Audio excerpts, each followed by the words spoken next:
Hey guys, today's Umbraco shirt day, and we're going to be doing a custom property editor. I got my helper with me. Say hi. Hi. All right, I'm excited. You ready? Let's go do it.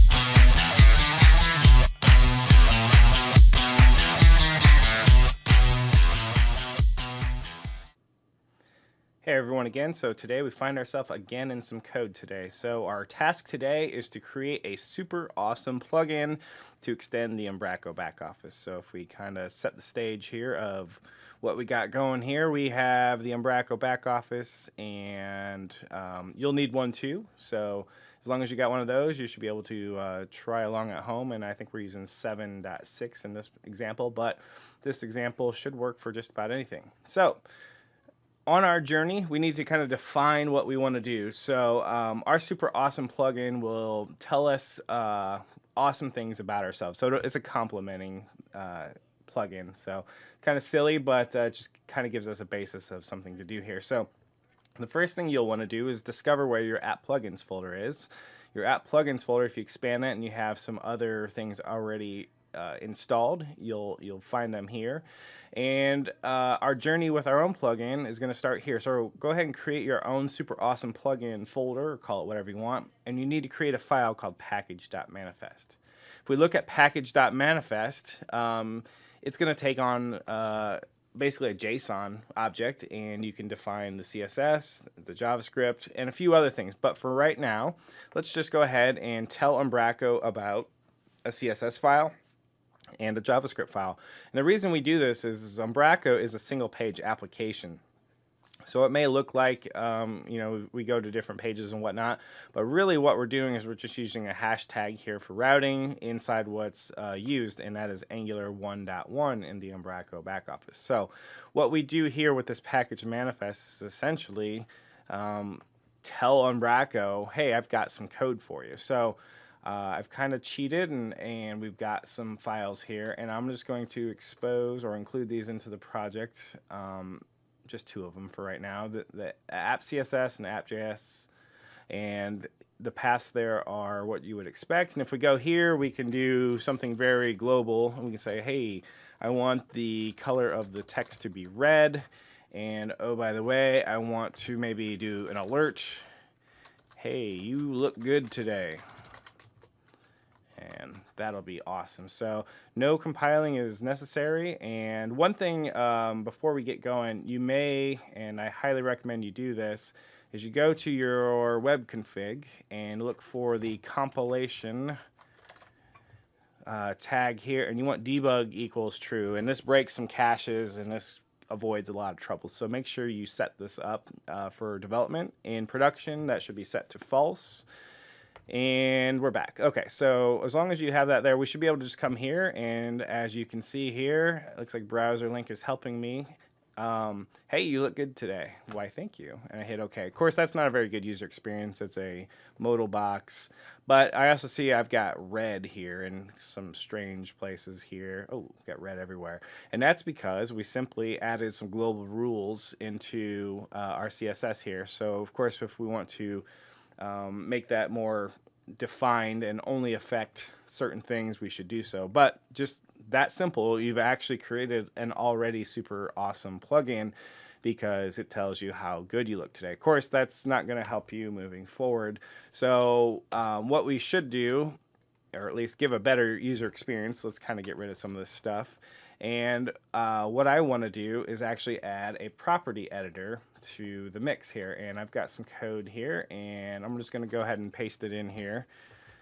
And we'll talk through it. So what we're seeing here is, looks like some sort of error. Oops, yes. Let me close that there. Okay, so we're going to define a property editor, and this is how you do it. This is how some of these other plugins also work as well.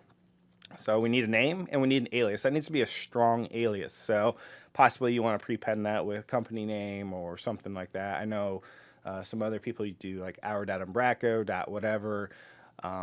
So what have you. Your value type here, this can be all kinds of things. This can be JSON, this can be text. So if you plan to store a JSON model for your item, that's what you'll do here. But for right now, we're just going to do, I think, a simple text. In fact, our plugin won't have much going on for it right away. But for now, just that. And notice we have a view associated with that plugin, and it's also in a particular directory here. Let's go ahead and put that back into the project, because again, I was cheating this morning by kind of making sure some of the stuff was working. So we put that back in there. Great. So now let's look here. So we have a super awesome plugin, and we've saved our manifest. And now if we go back here to Umbraco and go to our developer section, and because we're in debug mode here, hopefully we shouldn't have to actually clear any caches. I'm going to go to the data types, right click, create new data type, and I'll cross my fingers that super awesome plugin shows up, and it does. Notice here, super awesome plugin is the name, and then we have super awesome plugin as the alias. So we're going to do super, let's do super awesome plugin 1. Let's just call it that, and we're going to hit save. And just like any other data type, we can add this to a doc type now. So just that quick and easy. We have added my super awesome plugin. Add that to the, let's see, oops, yep. So, we're going to go here, and hopefully we easily find it. Let me use search.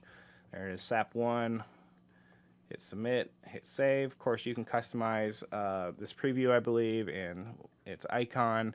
Not for today. You can do some research on that. So if we go back out here and find a generic page, we should now see my super awesome plugin, and there it is, super awesome plugin. Now you may be wondering, okay, it doesn't do anything, and how does that work? And just a review here, if we go back to our manifest here, it's saying, well, when you want to display a super awesome plugin, use this view, and that's where we get the super awesome plugin. So we can do something like, add a headline or something like that. So let's do H2, super awesome plugin. So we got a cool headline, and we've got a paragraph tag that says, you look good today. And we'll save that, and through the magic of Umbraco and Angular, we should refresh this page, and there you go. Super awesome plugin, you look good today.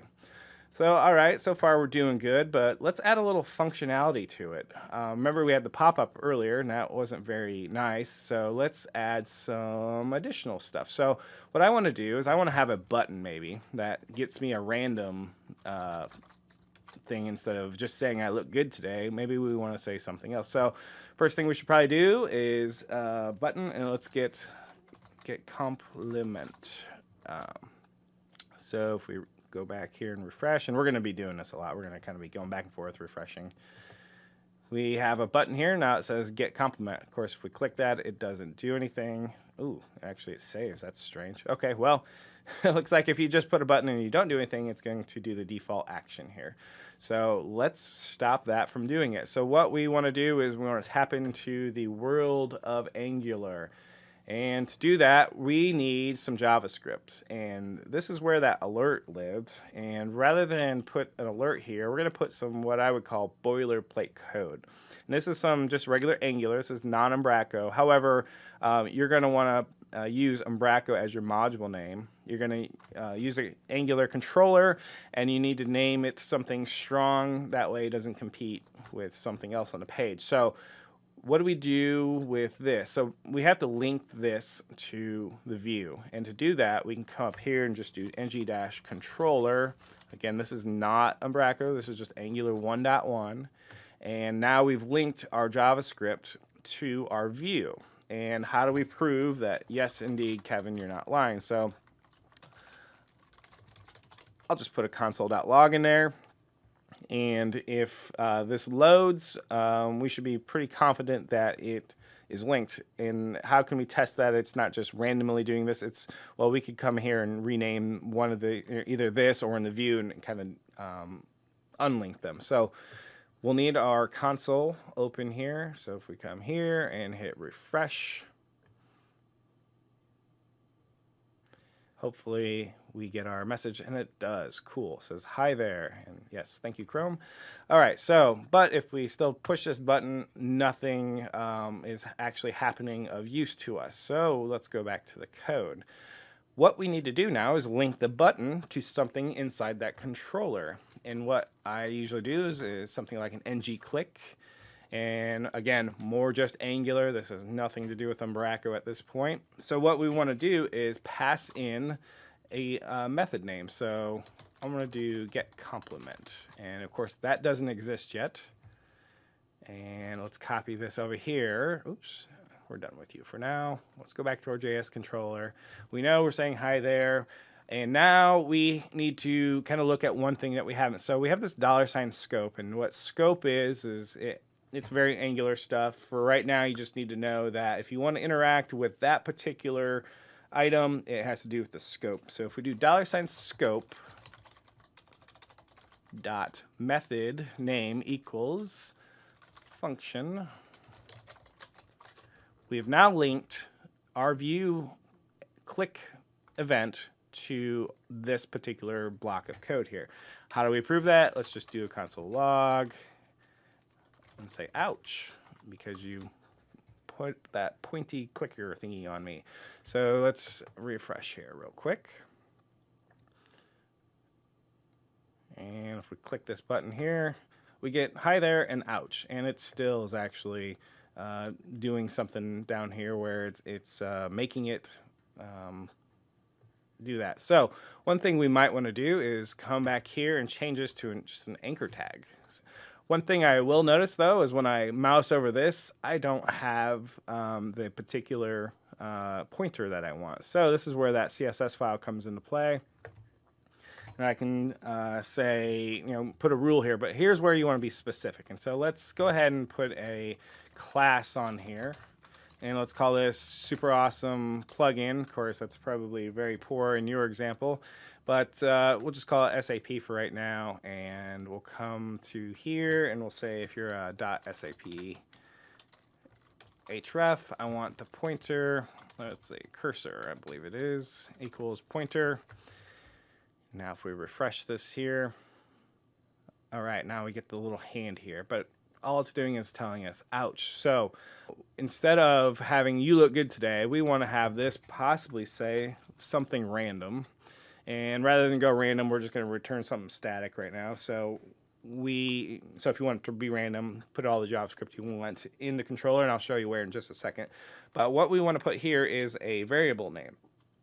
So we'll call that complement. And of course, now we need to figure out the complement. So if we do our complement, actually we'll do, you have to put it on the scope. That complement equals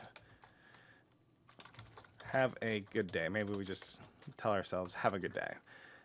And then what we'll do, you know what, we'll put this down here. So we don't want the value of scope.complement to be anything until we actually click it. Because if we set it outside of get complement here, you'll see that it will actually set complement to have a good day immediately, and we don't want to do that. So let's refresh this real quick. You have you look good today should go away because we now replaced it with a variable, and we click that. It says have a good day, and that's because Angular uses the model view model framework or paradigm here because all we have to do is update the model, and in this case it's the scope, and then as long as we update something there, it will update automatically. So the classic example is also, what if we add a text box? So if we do input type equals text, we're going to do ng, I believe it's model, and we're going to say complement. And we're going to save that. If we refresh here, we now should have a text box and our button. So when we push this button here, not only does the paragraph tag fill out, but so does the text area. So what would happen if we were to come down here and start typing? Just magically that's going to work because we've told it to do a two-way binding. If we look back in the code here, and that is with the ng model here. Okay, so let's say we change this to you have a good day too. And we hit save and publish. Now, when we refresh this page, we get a blank thing. So the idea here is, well, how do we get it to remember what I just put in that box? So let's go back to our controller and talk about it a little bit. So back here in the controller, what we want to do here is set the scope right away. So scope.complement, so let's set this on startup, equals scope.model. And if that's empty, I want it to be some default value, perhaps. Now let's refresh the page here. And look there, it looks like it saved a super awesome object. And okay, it looks like we made a goof, so no problem. We're gonna go back here. So really what we want scope.model, not scope.complement here.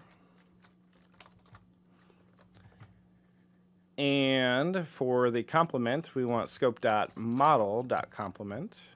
And if we come back out here, we're gonna change this to model.complement. So let's reload everybody here and try again. So if we get a compliment, it says have a good day. And we can say you too. And if we hit save and publish, now let's refresh this page. Hopefully you too comes right back. And of course it doesn't, so let's go take a look here. So to debug this, what I'm going to do is say, you know what? Let's do, oh, you know what? Yes. So let's do a console.log, and we're going to do scope.model. And let's see what that gives us on the initial load. Looks like I have my information here, and the value is blank. Okay, so what we should probably actually do here is change this to value. Oops. Now, value can be a complex JSON object, and then when we come back out here, this is model.value. So let's reload and try again. Get compliment, have a good day. How about you too? If we save and publish this, now refresh. There we go, you too. Now I can go away, come back, and it should stay, should also still say you too. Now, notice over here that I'm dumping out the console.model. So this gives you some information here that you may or may not want to know about. So for instance, here's that value, and that's what gets mapped right there. And we have the view. You can do some validation items here, tells you what your current editor is. Another cool thing is this config. So what is the config? Well, let's go back to our data type here, and you'll notice, whoops, you'll notice that super awesome plugin 1 here has no options here. So let's add some options. All right, so what we're going to do here is add what's called a pre-value. A pre-value is Umbraco's term for a back office or a data type setting. So what we're going to do is we're going to have one here that you may commonly have, and we'll call it is enabled. So we'll put that there. It's going to be just a description, you can, or a label, and then this can be a longer description. And now we need a variable name essentially, and this needs to be a unique key for this particular pre-value. So we're going to just do is enabled, and it only needs to be unique for this particular property editor. And now you can specify your own view in your app plugins, or you can use the built-in ones with Umbraco. Now, to figure out which ones there are in Umbraco, you're going to have to do a little bit of research, but we're going to use a Boolean one in this case. So now that we've got that saved, let's fix the misspelling and come back here, and we're going to refresh. And sure enough, we do. So if we tick that box, hit save, and I'm going to open up another instance of Umbraco here so I can flip back and forth much easier for you. And go to a generic page, inspect. We should now be able to see our is enabled flag being passed into us. So if we look at the config there you go, is enabled is 1, and as you notice, it is not a true or false, it is a 1, I believe, or a 0. So let's turn that off, hit save, refresh. Hopefully it'll be 0, but it could be null. Could be one of those truthy things. That's 0. So it could be null, I believe, if you don't actually configure it, but let's just for now assume it's going to be a 0 or 1. So now let's actually act upon that setting. So we don't need you anymore. Let's go back to our JavaScript, and we're only going to do this particular thing here if it is enabled. So let's do if scope.model.config.is enabled. Go ahead and do this. Otherwise, we shouldn't see any compliments, and it shouldn't say ouch. So let's go back here and refresh. And did we leave it enabled? So it's not enabled right now. So if we click this here, it says ouch. So for whatever reason, it's still fired. So let's go back here. If is enabled. So let's actually make it equals 1. And oh, you know what? We used the number 1 instead of the string 1. So we're doing this live here, so you can see how to debug some of this. Ouch, ouch, ouch. Have a good day. There you go. And now let's prove that it no longer works.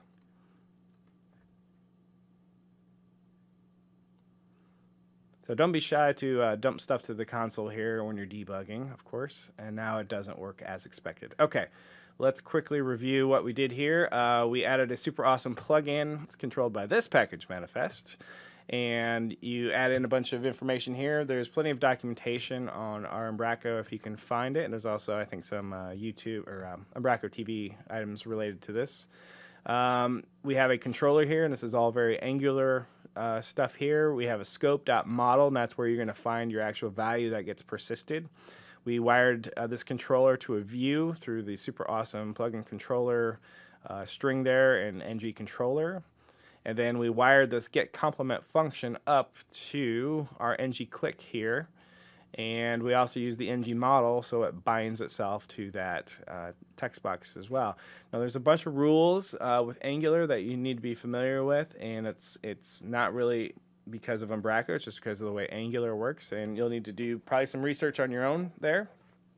In future videos, we'll get a little more involved here on what you can do with dependency injection of Umbraco items through your JavaScript. So I hope this was somewhat useful today, and thanks for watching.